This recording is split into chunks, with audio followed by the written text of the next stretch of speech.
How to count the occurrence of a given character in a string in Python. Basically, let's give ourselves a string s that equals mirror. The question is asking, for example, count the number of r's in mirror.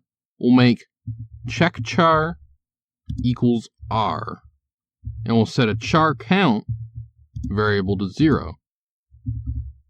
Next, we'll do a loop. For char in s, if char equals checkchar, then char count plus equals 1. Outside the loop, we can use an f string to print number of r's colon, then insert the number of r's.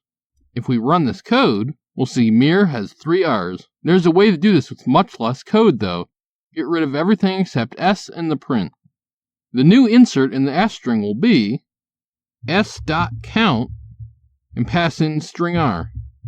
If we run that code, you'll see we get the same result. This has been Jakubication. Like and subscribe to learn more.